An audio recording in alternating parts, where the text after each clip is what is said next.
Tantor Audio, a division of Recorded Books, presents New Witch on the Block by Louisa West, narrated by Johanna Parker. If you don't like the road you're walking, start paving another one. Dolly Parton.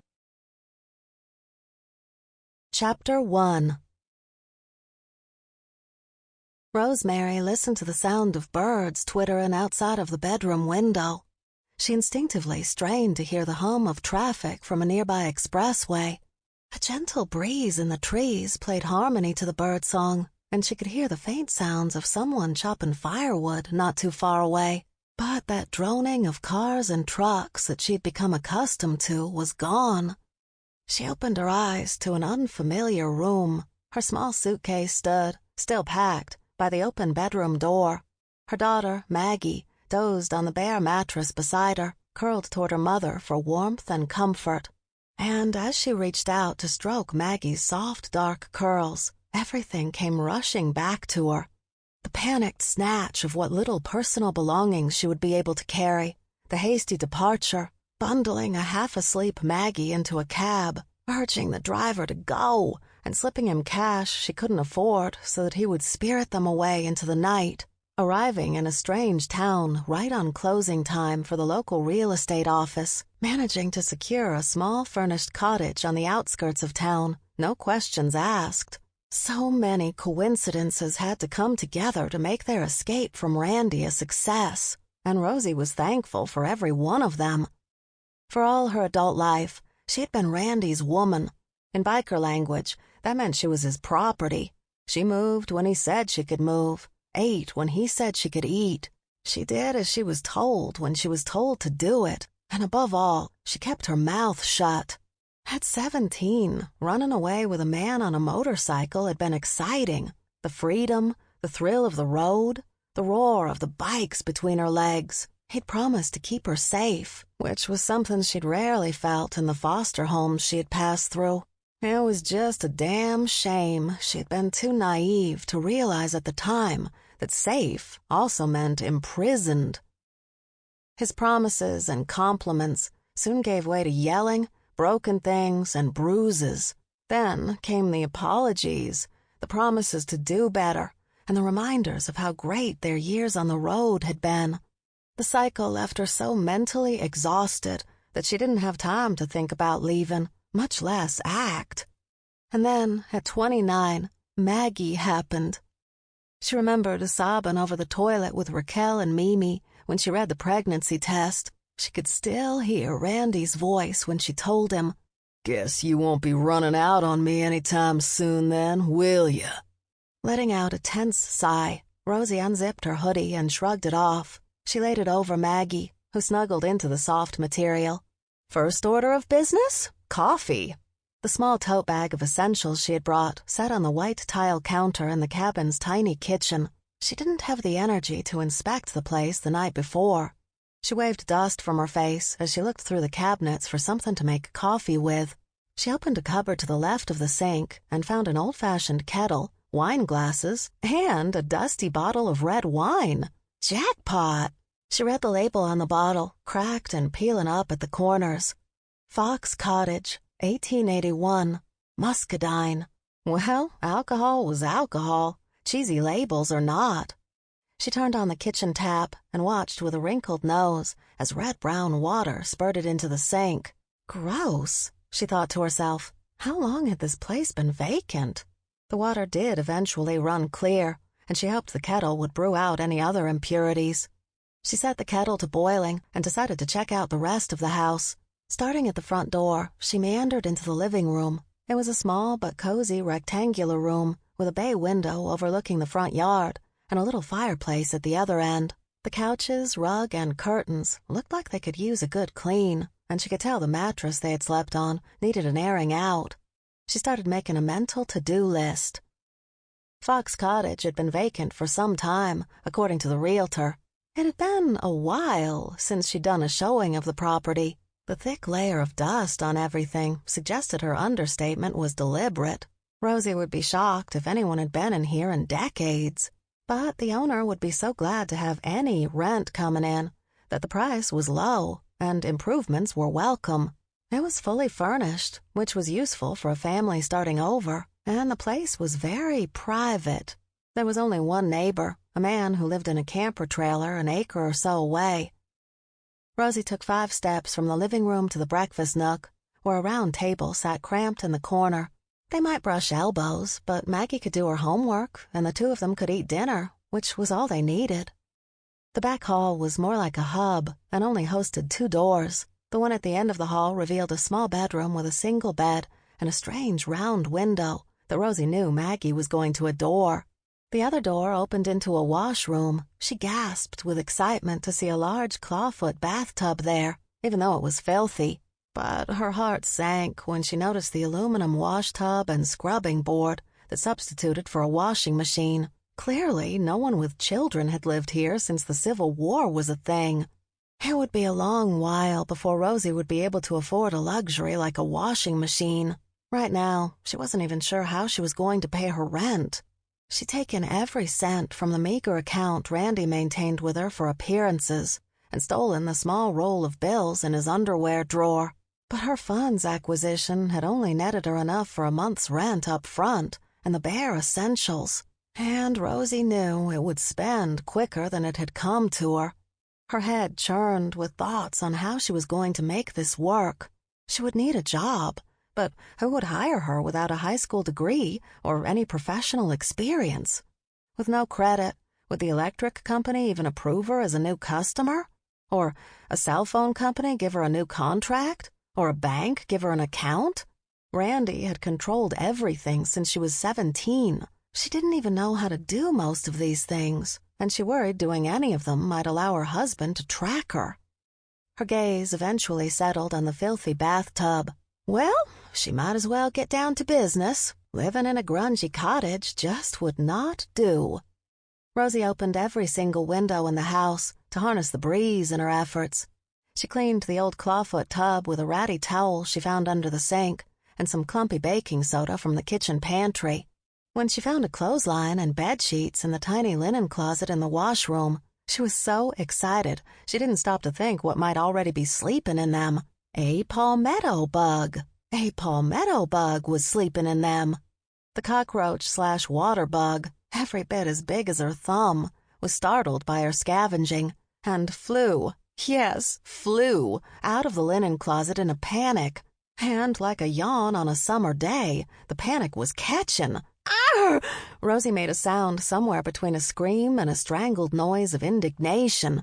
She flung her hands to stop the roach from flying straight into her face and spun to swat at the sound of its huge wings flapping around her. It landed on the open windowsill, and it scrambled outside. Ah! She slammed the window behind it lest it get any more ideas, and then breathed heavily. Maggie joined her, bleary-eyed, and with bed hair that would make a young Shirley Temple wild with envy. "What are you doing?" she muttered, watching Rosie catching her breath. "It's like dumb o'clock." It was about 9 a.m. 10-year-olds could be so melodramatic. She knew she couldn't mention the giant cockroach without Maggie sleeping in her bed for the next few days, so she skipped that story entirely. "Getting a start on cleaning this place up," she replied cheerily, hoping that some of it would rub off on Maggie. It didn't. The child stood there, arms folded, looking for all the world as though she might turn tail and go back to bed. "The sooner we have it all spick and span, the nicer it'll be to live here, right?" Maggie quirked a brow. "Seems like it'll need a lot of spicking and spanning." Rosie turned off the faucet on the tub and ushered Maggie out of the bathroom. "Good thing we're not afraid of hard work then, isn't it?" Maggie slumped as she let herself be propelled through the house. "Can I at least have breakfast first?" The summer sun warmed their hearts as well as their skin as the pair set off for the small, sleepy-looking town that lay nestled in the valley below the cottage. Rosie squinted down the road that wound its way from Mosswood almost to her doorstep. It was a good thing that they both liked being outside. She only had to hear one instance of how much further. Rosie took in the layout of the town. Residences clustered on the southwest side of town, with the commercial district hugged by a lazy river to the east. They passed by a large brick building that hulked over the intersection of the main road and the highway. A faded sign announced that Hayes Sugar and Syrup had once been a prominent fixture of Mosswood, but now the building looked abandoned. "It's probably haunted," Maggie announced. She peered at the building like a true Scooby-Doo connoisseur. "You think?" Rosie asked, raising a brow.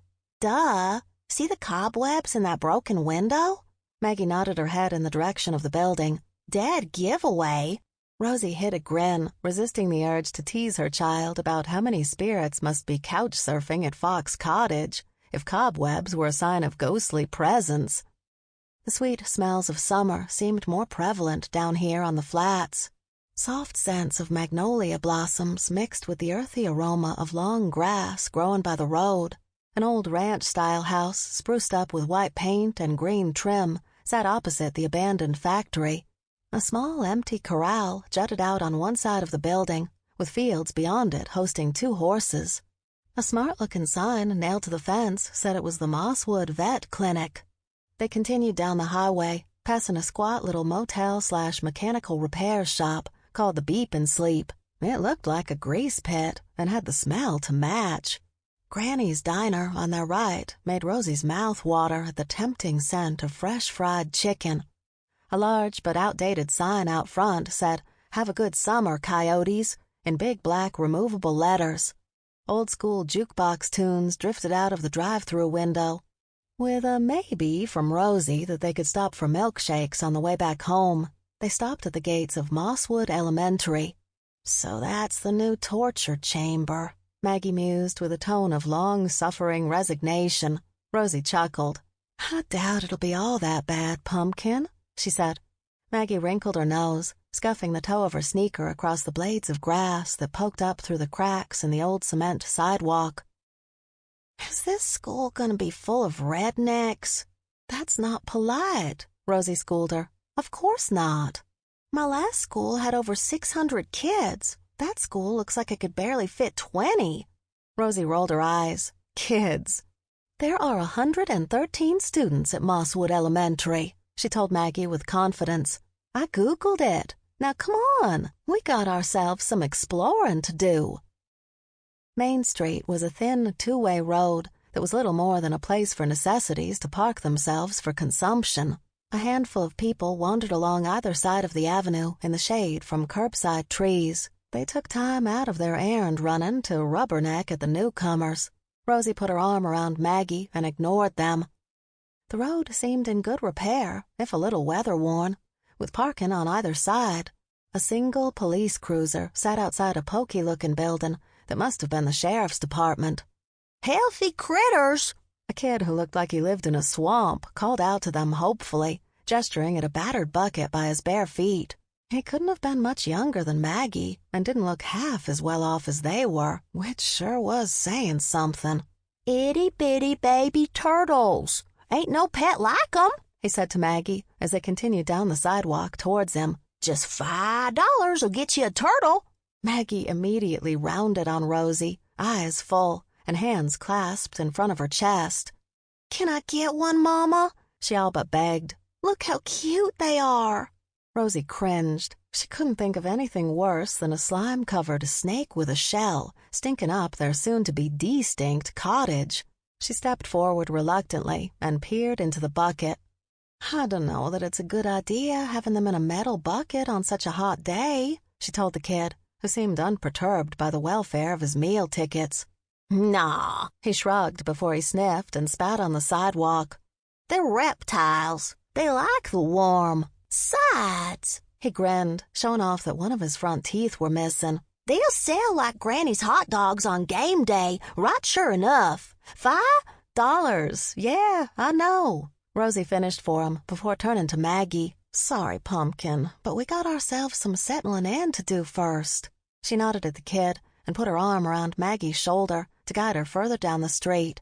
"Maybe he'll have some for sale later on when we're ready to keep company." Maggie didn't sulk for too long. Not 10 steps further down the road, they found exactly what Rosie had been looking for, a convenience store. Hallelujah! They wandered into the aptly named Go-Go Mart through modern sliding doors. Like everywhere else in town, the place was immaculate. but it smacked of the city convenience stores that Rosie knew so well. It was a little slice of cosmopolitan living right in the heart of the backwoods. Maggie had already dashed for a display of teenage girl magazines she knew her mother would never buy. Rosie noticed an array of her favorite cosmetics that made her heart leap. Oh, thank goodness! She picked up 2 different face creams and held the tubes gratefully to her cheek, the way one would a puppy or a kitten, or a container of collagen filler after 2 days without one. "Can I help you, ma'am?" She froze and then looked over her shoulder.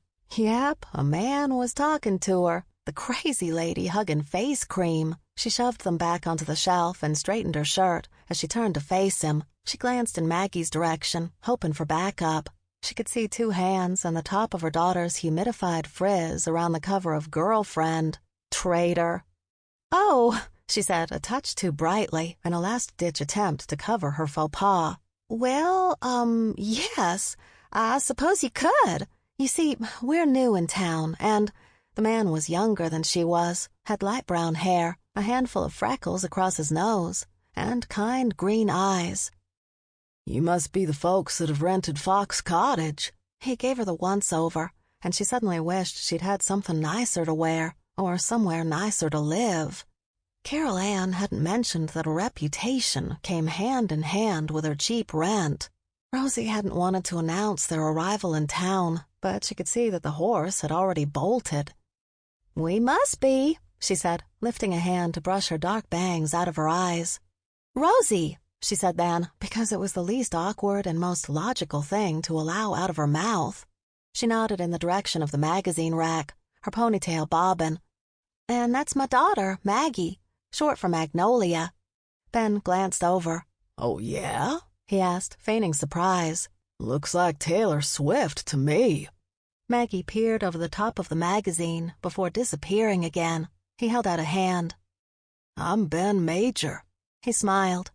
He exuded an easy manner that she liked tremendously. "Pleasure to meet you, Ben," Rosie said, resting her hands on her hips and taking a proper look around. She could see a display of vegetables in a market stall to the right, followed by fridges for meat. The rest of the store consisted of 4 narrow aisles that carried small household goods. She saw nothing that looked like fresh linen, much to her chagrin.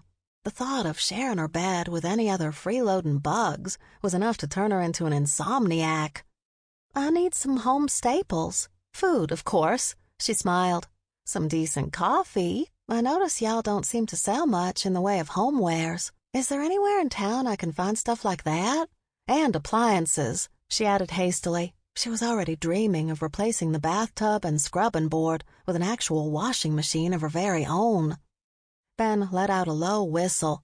"Nothing like that in Mosswood," he said apologetically, "except for coffee makers." He stepped back to pat the top of a display of 2 12-cup coffee brewers, which he seemed quite proud of. Rosie thought he had every right to be. Filtered coffee sounded divine after 2 days drinking it out of a kettle, grounds and all. "Best advice I can give is to make a list and trek on out to Huntsville," he continued. "It's a ways north, but if you wait till you have a few things to get, it can make the trip worthwhile. They got Walmart, electrical stores, you name it. Only make sure you're back on the road home by 4 in the afternoon." He lifted his brows at her, indicating that this last pearl of wisdom was the most important of all. "Else you'll catch the rush hour." Rosie felt her heart sink to the bottom of her chest. She wouldn't have minded being stuck in Huntsville's version of rush hour if it meant that she could pick up a few things. But no car meant that she would need to rely on someone to give her a ride, and she intended to keep a low profile. A cheap car that would make it possible to get around, or a washing machine. Sigh.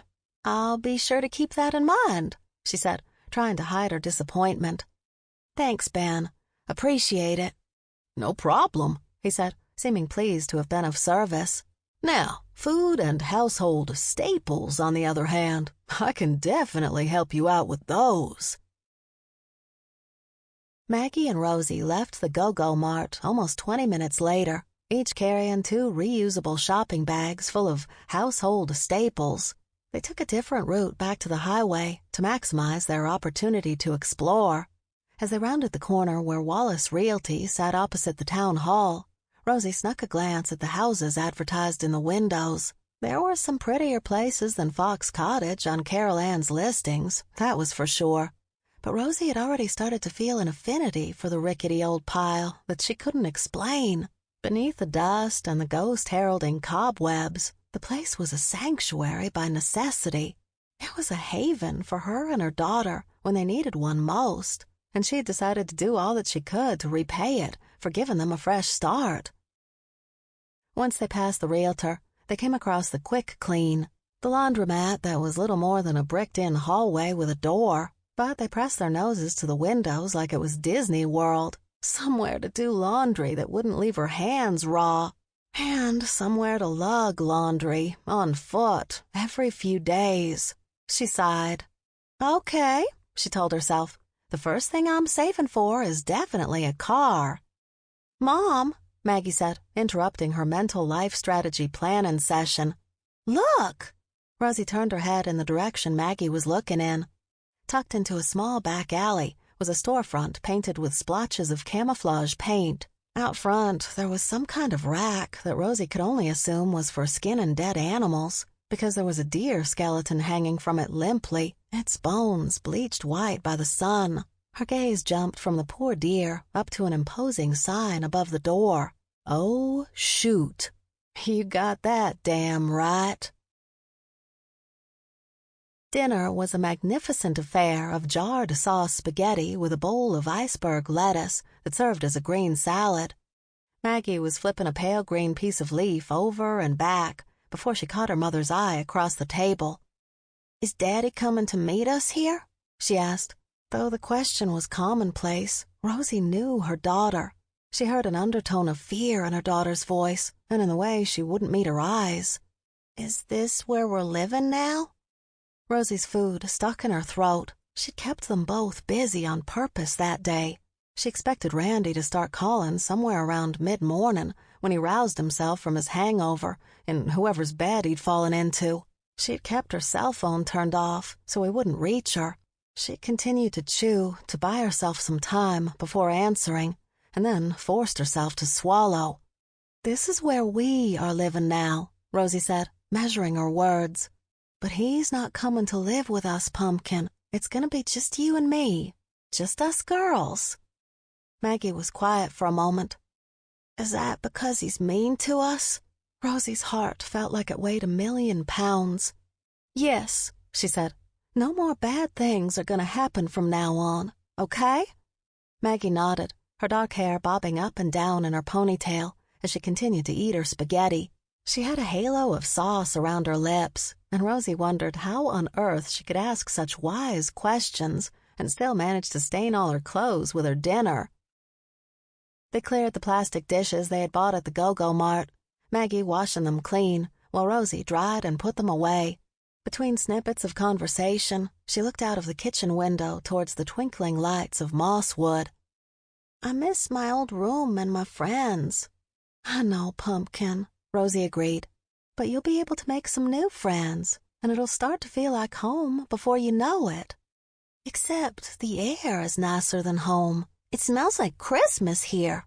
Rosie laughed, a rich, deep laugh that crinkled the corners of her eyes as she hugged Maggie to her. "That's because this is a pine forest," she said, happiness bubbling inside her at the look of excitement on Maggie's face. "Maybe at Christmas time we can go and pick out our tree from a tree farm. Would you like that?" "Heck yes!" Rosie's brow furrowed, and Maggie corrected herself. "I mean, yes, please. That sounds fun." Rosie's face fell into a "that's what I thought you said" expression. She took in a long breath and looked out of the window. "Okay, then. We'll see." She let her eyes travel over the landscape in front of them while Maggie left for her bath. It was strange, she thought, as she pulled the plug out of the kitchen sink. She'd spent less than 24 hours in this place, and she felt more at home now than she ever had in her whole life. Despite the house needing more attention than she'd bargained for, Rosie felt like she could make a life for them here. If she hadn't left the few friends she still had back home in Atlanta, the whole thing would have been perfect. And then her phone lit up on the counter beside her. Before she could even question how it turned itself on, she saw Randy's name above a text message. With shaking hands, she picked up her cell. "Guess you thought you could run out on me, huh?" Her breath was coming in short, ragged bursts. What if he knew where they were? What if he sent someone to come collect them? Or, worse still, what if he came himself? Rosie's heart thudded like a jackhammer. She didn't have time to register a second thought when her phone buzzed in her hand. She yelped and dropped it onto the counter. It fell face up, taunting her with a second message. "You know you can't hide for long, babe." Panic rose in her throat, cutting off her breath. She glared at her phone. All she wanted to do was keep Maggie safe. She felt hot, her skin prickled, and nausea threatened to overtake her. The phone vibrated on the counter again, but this time there was no text message. It shook, rattling against the worn tile surface. And then, right before her eyes, the phone screen split. Spiderweb cracks burst outward in repeated pops that made the phone jump across the tiles. As it continued to skitter around like a cockroach trying to outlive a blast of bug spray, she noticed battery fluid bubbling out on the sides. "Shoot!" she hissed, lunging for a pair of kitchen tongs that she just finished drying after dinner. She used them to pluck the phone from the counter and toss it into the trash can, leaving a trail of iridescent ooze dripping behind it. What the actual fuck? Rosie swiped at the ooze with a kitchen cloth and then threw that in the trash too. She felt exhausted, her long dark hair falling over her shoulder as she leaned on the counter to steady herself. She breathed in through her nose and then let the air out through her mouth, feeling her presence of mind starting to creep back to her. The sound of Maggie pulling out the bath plug dragged her back into the moment. "Mom?" Maggie called from the bathroom. "Can you please comb through my hair?" "Sure, Pumpkin," Rosie answered a touch too quickly. She took another deep breath, and then another, letting the action flow through her, slow her heart rate, and calm her mind. She knew that there were posts all over the internet about phones exploding, but there was no way to explain what she had just seen her phone do. Chapter 2. The next day, Rosie and Maggie carried 2 full bags of laundry into town to the quick clean. Maggie sat on a bench across the street under a large tree and read her book. Rosie could see her clear enough from the laundromat and worked hard to calm her nervous maternal instinct. Maggie needed to develop and flex her independence, and she knew it, but she could do it where Rosie could keep an eye on her. With a bag in each arm, she stepped inside clean clothes heaven. The place was empty, and she sighed with relief as she burst through the glass door. It was colder inside, owing to the window AC units that blew thin strands of ancient plastic in a weak salute to summers in Georgia. There was a small outdoor-style bench seat directly beside the AC, and then 2 washing machines and dryers side by side on each wall. They seemed to be facing off against each other from across the divide of cheap linoleum. Rosie dumped 1 bag of laundry into the machine on her right and clicked the door closed. She turned to repeat the process on the left when the first door popped back open again. She grunted, reaching to close it with an ankle while stuffing her underwear into the other one.